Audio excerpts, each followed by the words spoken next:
Schulkin was hired as the Deputy Chief Clerk in New York County to start tomorrow morning at the salary, the outgoing salary of his predecessor, Tim Gay. Alvin Samuels is returned to his prior position at that salary, also effective tomorrow morning, and we thank Alvin for his service. There was a disciplinary matter for Manhattan Republican. Fred, can you read that? Yeah, well, I gave it to you. You need Lisa the wrong sheet. Murata, we've entered into a stipulation without hearing that she has agreed to 6 months probation as a result of her misjudgment and error. And so we've settled it at that here. And there was one matter regarding Ms. Perkins. Mr. Ryan, will read that to the record? Yes, as the executive director position was vacant from January 1st, 2013 for the last calendar year through August the 26th, that caused Ms. Perkins to be unable to use her annual leave in excess of 378 hours. The hours that she presently has on the books in excess of 378 will be carried over for the time after July the 1st, 2014, subject to Commissioner approval. And our next hearing is in 2 weeks from today. We will not have a hearing next week. We're adjourned to, excuse me? What did I say? General meeting is adjourned 2 weeks to April 29th at 1:30 p.m.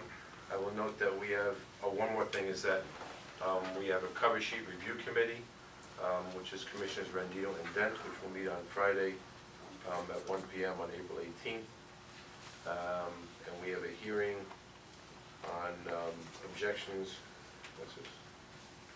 On the 24th. Thursday, April 24th, which is the hearings on objections to the petitions for the House of Representatives. Anything else? Well, that's right, 1:30. And that April 24th meeting is at 1:30. Yes, Instead of 10 o'clock as set forth in the notices, it's going to be at 1:30. Yes, Mr. Frank. Mr. President, I'd like to address the board on 2 I feel are important matters. It's a one-way memorandum, but not that I wouldn't want a response. The first is the issue of destruction and elimination of voter records. More recently, buck cards, there were white cards, there were red cards. Having spoken not with 5,000 people, but about 10 or 12 people, from the press to good government groups, to the State Board in Albany, to commissioners, to counsel to the board, counsel to the commissioners, the counsel to the board, counsel to the commission, I find that nobody really knows. No one knows. I spent almost an hour with Anis Zero and studying the election law, federal cases, and so forth. All I can see now is that the only thing you can do now is not destroy anything yet, because nobody seems to know exactly what you may or may not destroy. Ms.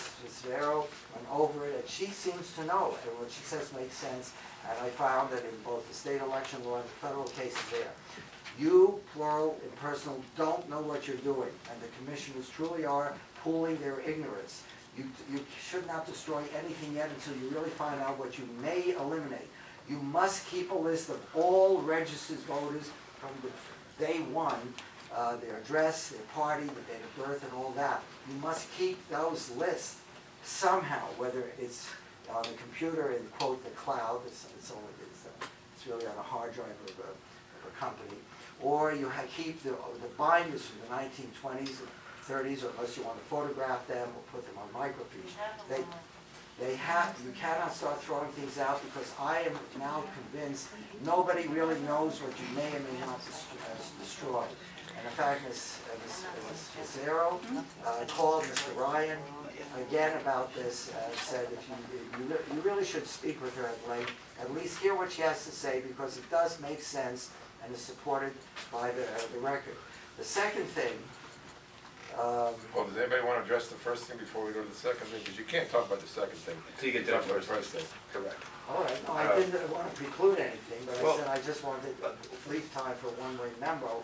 which is Once move on. again, Mr. Flax, and I appreciate your diligence and how much you look into these things, but you have assumed a fact that is not in evidence. Your assumption that I have not spoken to Ms. Fazero is erroneous. Your assumption that I have not communicated in writing to Ms. Fazero is also erroneous. Your further assumption that I apparently do not have any understanding of the depth and the breadth of the problem, despite the fact that the City of New York is kind enough to pay me to be here well in excess of 35 But I will hours. serve without compensation. Well in excess of 35 hours a week. You would presume that we are not taking some, if not all, of the things that you have set forth, splayed forth here on the record today into consideration. You will also know that no records have to date been destroyed. We are in the process of accounting for all of the records and coming up with a list that will be limited to those records that need to be retained, that will ultimately be distributed to each county and will be signed off by a Democrat and a Republican representative. On each page will be initialed, and at the end of each letter of the alphabet there will be a signature showing that the records that were retained were accounted for. Further, we have records that are going to be destroyed first. Those will be in the canceled category, of which we are under no legal requirement whatsoever to retain canceled records. So we have millions of those. So we have plenty of work ahead of us just to get rid of the canceled records, which include school board, old blue school board records. And for people that have historical, interest, they can go look at the old school board, special school board registrations that we have before they end up as pulp and part of cardboard boxes at some point down the road. So we are taking a systematic look at this process. Keep in mind, irrespective of what you may have heard from other sources, we have written approval from the State Board of Elections to commence with the destruction process, because we are in compliance with the 2-year retention as set forth by state regulations. So we not only have had a conversation with Ms. Fazero, we have a letter from Ms. Fazero signing off on our ability to destroy these records when we feel that we have complied with the procedures appropriately, and we are in the process of doing that. So that will happen at some point down the road, and when it does happen, you have my assurances that the law, because my kids have a strange addiction to food and shelter, they like the fact that I'm admitted to the bar, and I want to be able to continue to be admitted to the bar, so I'm not going to break the law. And we're going to do it in such a way that, that makes sense and is done systematically. What I think happened here, and I'll reserve judgment as to who the pot stirrer was, but I think somebody got you riled up and gave you a little bit of misinformation about how this was going to be done for whatever their purposes may be. You can rest assured, and the voters and the taxpayers can rest assured that I don't do anything just for the sake of doing it. We're going to do it in a systematic way and with the understanding that the records that ultimately are destroyed can be destroyed legally. But I appreciate you bringing it up. Thank you, Mr. Ryan. Mr. Flack, what's the second thing? May I very briefly respond? Yes, I understand your point about the children, and there are some honorable members of the bar here, and I don't impugn their integrity.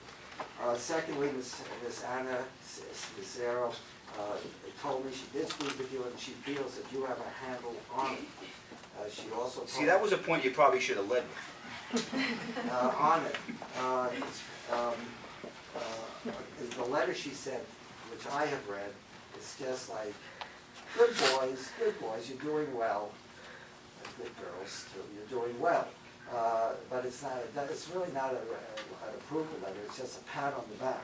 As far as, at one point here, as far as the council records being destroyed, you must keep a record that those people were registered voters. Yes, they're already scanned into the system. They're part of the record that we've already made electronically. And that includes people who counseled prior to 1991. Yes, it goes back a long time. The second point I want to raise is you never properly and adequately recorded the write-in votes in the last November general election. I got copies of them. So many names were not put down. A decision was made, oh, we're allowed to do it. If someone wrote in Mickey Mouse, not a real person, it could be, of course, but you put in everything. As a prime example, I was told by the candidate record unit that someone wrote me in for state Supreme Court, spelled my name F-L-A-X, when it's F-L-A-C-K-S, and they changed it. Wrong. You don't do that. If it was written F-L-A-X, that's the person who gets the vote, and it's not, it doesn't accumulate to my totals.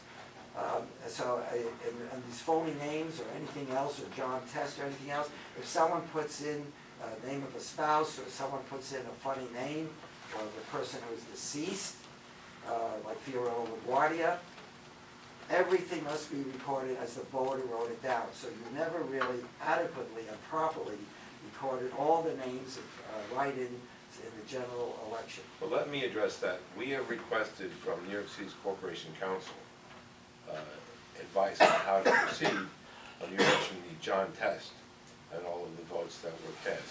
We've asked for advice on how to proceed to certify the election result.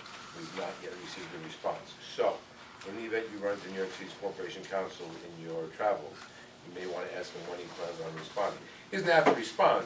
If he can just give you a date when he plans on responding, that would be more than we have now. So we thank you for your interest. I wish I knew this before Friday, and I were here the previous Tuesday, because I did run and spoke with him at New York Law School where he was speaking. He says, though, he's re-registered to vote in New York City, but I can't find the registration for him. Well, we in fact announced that that letter was sent out. I believe it was part of our agenda. But it was certainly announced that that letter was sent to Corporation Council quite a while ago. Does anybody else have anything to add? Well, I also would like to say, sorry Mr. Richmond isn't here. I purposely wore this hat. As you know, he's a dyed-in-the-wool Mets fan. Move to adjourn? Second. All in favor? Motion carries. See you in 2 weeks.